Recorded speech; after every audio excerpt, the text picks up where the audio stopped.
Hey, what's up guys? Welcome back to Comic Q. Today you got myself and the Prince of Pork himself back there behind the camera. And today we're going to show you how to turn this into this. Unbelievable. Like I said, today we're going to be turning this mess of ingredients right here into some delicious smoked jalapeno cheddar sausage. We're going to be using a mix of 50-50 mix of pork and beef. And we'll talk about that in a minute. Big thumbs up to the Prince of Pork behind the camera. He's kind of taken over the editing role on this. So, hey, let's give it up to him. So let's start here.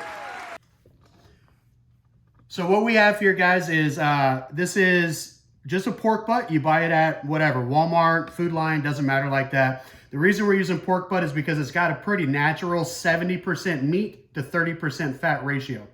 Here we've got a top round roast that I cut down. Again, what I'm trying to work here is a 70-30. So we have 70% meat, top round's pretty lean, and I've took about a 30% ratio of brisket fat that I pulled off the last trim. This right here is high-temp cheddar. You can't use your plain, bagged cheese that you get from the store. You can order this stuff on Amazon. There'll be links down in the description below. Starting here, we've got jalapeños. Generally, for each pound of sausage you make, you're going to want 2 jalapenos. One of them whole, like you see here, with just the top removed, and another one here that's been seeded and stemmed, right? So it's just cut open, pull out the inside. Here we got powdered milk. That's the secret, guys. That's what's going to give it that creamy. It's going to help hold all that moisture in. So we've got powdered milk, mustard, garlic, paprika, kosher salt, pink salt, and black pepper. All of the weights, if you will, in grams are going to be down in the description below. Next up, you've got what we're going to stuff the sausage in. These are just natural hog casings. You can order these on Amazon. All right, this is the Mighty Bite sausage stuffer. I ordered this on Amazon. Actually, let's go over here. This is my wife's KitchenAid. We use this thing for everything, and I actually purchased a sausage stuffer and grinder that goes on the end here. That we will use to grind the meat, but the sausage, it made just sucked, so we ended up buying this guy right here. This is the, like I said, the Mighty Bite sausage stuffer. This is 5 pounds. This can do 5 pounds at a time. This crank, and you'll see us use that. So without further ado, guys, I'm going to go ahead and mix these seasonings. I'm going to chop this up. I'm going to get everything in a big bowl, and we're going to go ahead and get everything mixed up and get it ready to load into the grinder. Bam! All right, so what we're going to do here is we're going to go ahead and pre-season all of our meat. Again, this is 6 pounds. You got 3 pounds of pork butt, just kind of chopped up, and then a mix of 3 pounds of lean meat and brisket fat. So what you kind of want to do here is just kind of move everything around a little bit, I mean, all we're trying to do is just coat everything. Now, the key here is 1 cup of heavy cream. So we're going to go ahead and kind of just coat everything in this 1 cup of heavy cream. And then I'll go ahead and apply our seasonings. So I'm just going to kind of shake that on. It is a lot of seasoning. Again, all of this stuff will be down in the description below, the exact recipe that I use. Just want to really get everything incorporated, everything seasoned up really good before we put it in the grinder.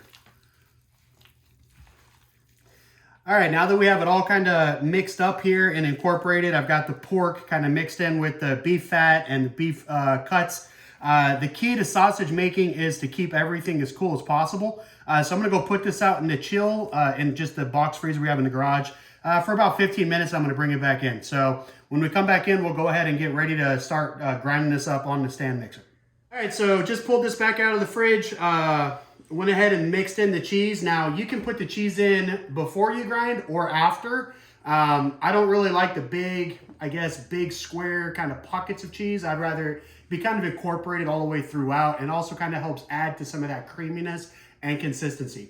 So as I mentioned here, this is the wife's KitchenAid mixer. I went ahead and bought this meat grinder, sausage stuffer attachment at Costco, I think it was. But there'll be links down in the description below for where you can get this on Amazon. So really what we did is we put on the coarse grind tip because, with sausage you want it a little bit coarser. And now what I'm going to do here is I'm just going to kind of run it through the grinder. And every so often I'm going to drop in either a whole jalapeno or I'm going to drop in one of the halved and seeded jalapenos. So yeah, let's go and get started on that. All right, so we ran all of this through the grinder. You can see that, you're not always gonna get even distribution here with the jalapeno and the cheese, and then you'll see some darker areas where there was more beef, and lighter areas where maybe there was more pork and fat. So once everything's ground, really what you wanna do is just kind of work it without overworking it, okay? You don't want this stuff to be like the consistency of a hot dog.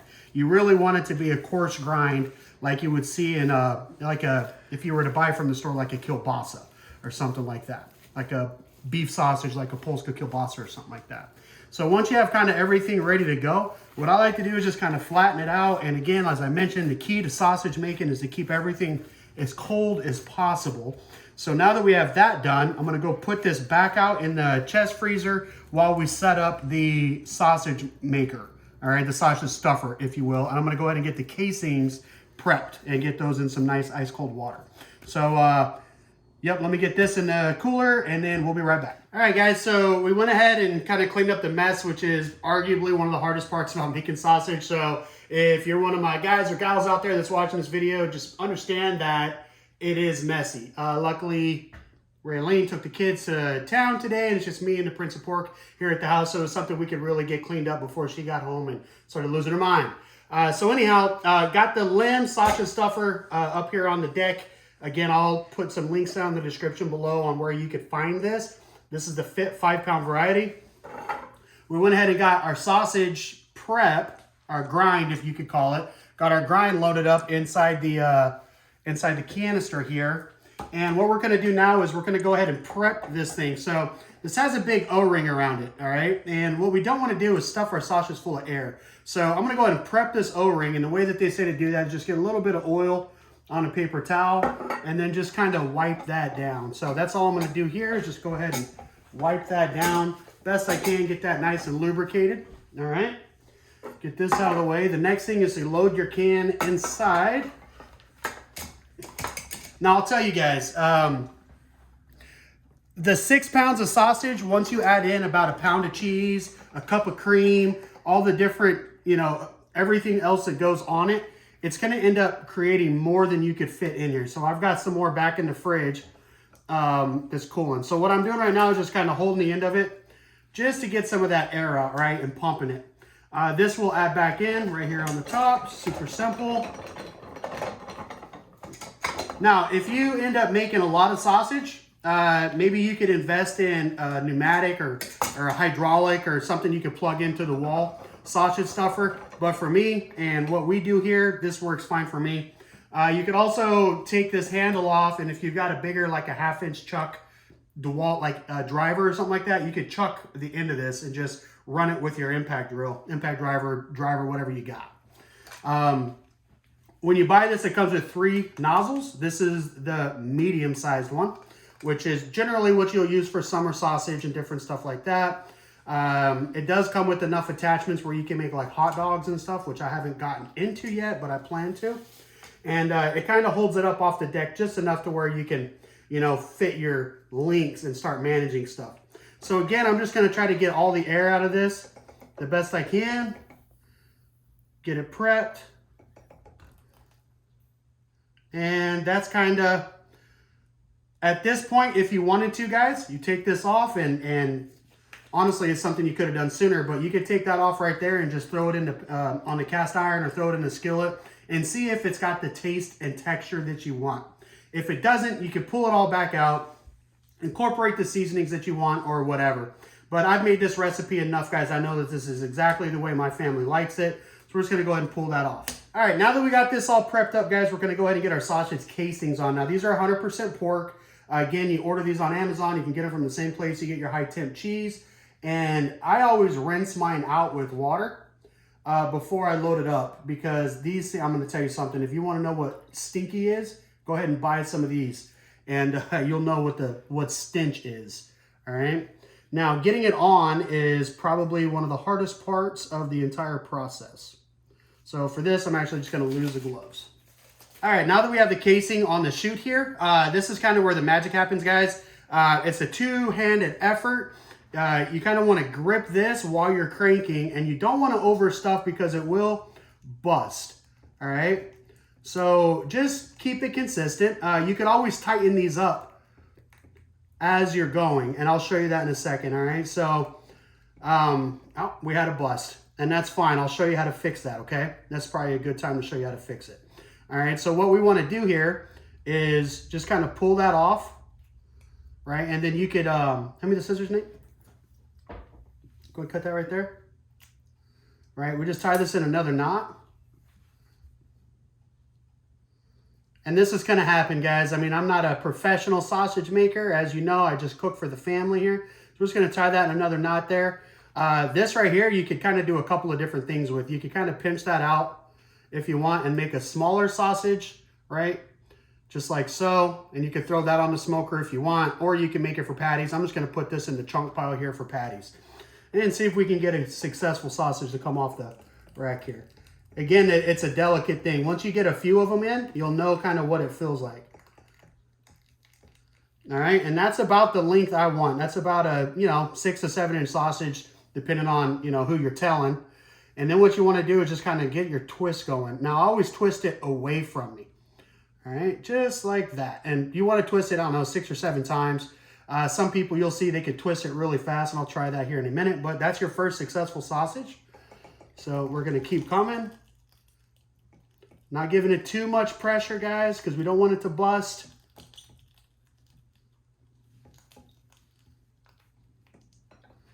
Now that we got that, that's another sausage. Just want to pinch it kind of in the middle. And you can spin it up just like that. All right. Now we've kind of got 2 going here. And we'll start our links kind of going in a circle. So now that we've got all the sausage made up here, we had a couple of blowouts, little stuff like that. One of our links that we thought looked really good actually has a blowout. So I'm going to show you kind of how I go through and get each one of them ready to go on the smoker. All right. So let's kind of move those away, move those away. Let's start with this set of links right here. Okay. So as I was twisting them, right, it gets kind of tight here in the middle, which is kind of what you want. You want them as tight as possible. But this is where, like, if you have like an air pocket or something like that, you could address it. So generally what I do is I get it as tight as I can, and I kind of open it up like that. And then we just give it a quick snip in the middle. And that right there is going to be tight enough to keep it, from busting open on the smoker. So that's one link, and then we'll just kind of move on down the line and make sure that everything is tight. And then we'll do the same thing again. All right. So you want to just kind of keep it in the middle. That way you don't lose any. That's another link right there. And I promise you that how tight that is right there is going to keep it from busting open on the smoker as it tightens up.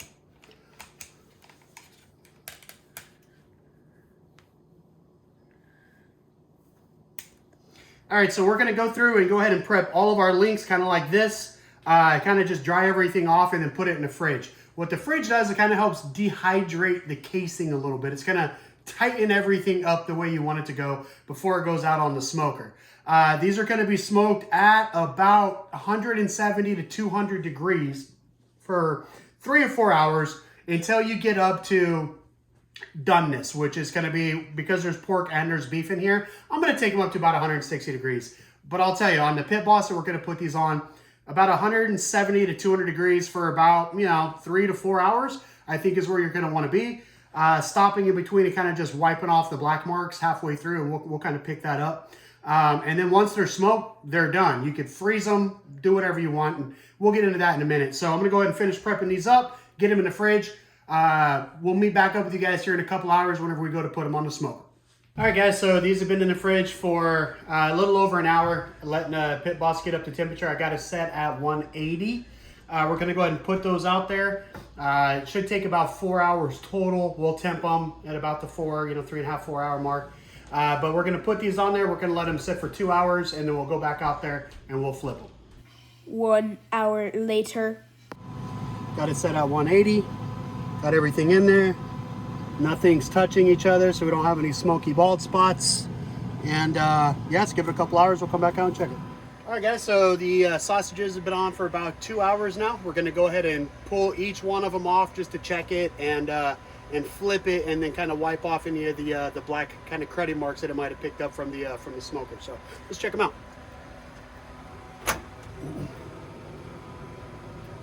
Oh yeah, so we're already starting to see some serious plumping of the sausages. They're getting that really red color that we're looking for here from the smoke. And I'm just gonna kind of wipe them off and then flip each one of them over.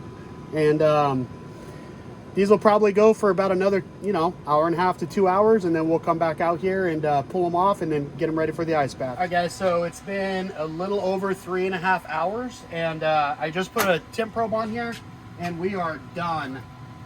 So I'll show you what I'm looking for here. Oh, we got juices jumping out of that one. Let me grab another one. So you're gonna have some sacrificial ones, right? I keep one of them that I probe, and I just kind of come in here in the end of it just to keep an eye on it. We're up here right around 160, which is where I want to be at. So technically speaking, you could eat these things right now. They're done as far as the USDA, you know, standards go. But the best thing to do is go ahead and take them off of the smoker, throw them in an ice bath. So that's going to shock them. It's really going to tighten up those skins and kind of solidify any of that fat and cream that we stopped working on there. So I'm going to take these in, I'm going to throw them on an ice bath for about 5 minutes. I'm going to pull one of them off, throw it on the gas grill, heat it up, and then we'll show you what the finished product looks like. So stay tuned. All right, just took them out of the ice bath. These things are looking prime. Absolutely delicious. A couple of them, it looks like maybe it had a rupture. You'll be able to tell by kind of how saggy the skin is or whatever, but these things are looking really good. So what I'm going to do, I went ahead, I got the gas grill heated up. So let's go ahead and take, which one looks the best, Big Nate? I'd say that one. This one? Let's go ahead and take this bad boy out and go throw it on the grill. Come with me.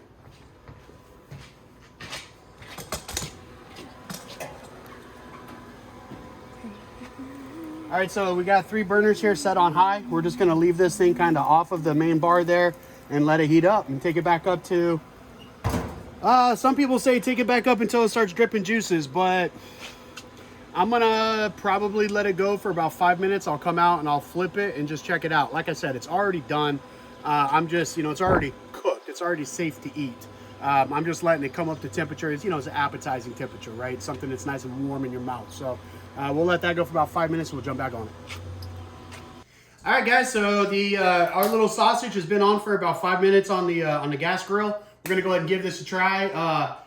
Big Nate, the Prince of Pork, he's not gonna be trying the sausage tonight. We're out there tossing the ball around playing catch. Big Nate plays on the Majors baseball team here in Southern Maryland. Yep. And he caught a fly ball, bounced off the glove, struck him in the mouth. So he got that big swollen lip there. So Big Nate's not gonna be trying the sausage today. We don't wanna, you know, get salt or jalapeno or anything in there. But you know your boy's about to try it. So let's go ahead and give this thing a couple of good slices. Oh, look at that slice through right there. Let me see if I can get that up on the camera right there, Big Nate. Guys, that smells so good. Let's see if that's a good shot there on that camera. Oh yeah, that's the good stuff right there. So let's go ahead and give this guy a shot. Make a couple of good slices here. Look at that juice. Beautiful cross section. See the jalapenos and the cheese. Everything's in there. What's giving it that creamy texture, guys, is that powdered milk and the cream that we put in there. Now, these things are delicious. You could take it, before I get on this bite here, I just want to let you guys know. You could take this stuff, you could put it in, I'm going to put it in the fridge overnight. Again, what we're trying to do is just tighten up that skin as much as possible. Drying it in the fridge before we smoked it, step 1. Smoking it, step 2. Ice bath, step 3. Step 4 here, what we're going to do, we're going to put this back in the fridge overnight, kind of uncovered, to let your fridge kind of suck some of that moisture out of the skin and tighten it up. Tomorrow morning, I'm going to vacuum seal this. I'll generally take 2 or 3 of them, something like this, and I just put it in like a 9-inch vacuum sealer bag. And 3 of them is pretty much good for me and Raylene if we're trying to grab a quick lunch. And then I'll package up a couple more, just like doubles, 1 or 2, to give to my dad and my brother because they really enjoy what we're doing over here at Common Q. So without further ado, Big Nate? No. My goodness, that is so good. Ray, you want to try one behind the camera? You took my job. She took your job. She took her job. Listen, guys, if you like what we're doing here at Common Q, if you wouldn't mind, jump down there and hit that thumbs up button. And if you think we've earned your subscription, hit that subscribe button, turn on notifications. We're going to be doing more stuff just like this. And until then, guys, get out there and show them girls some love.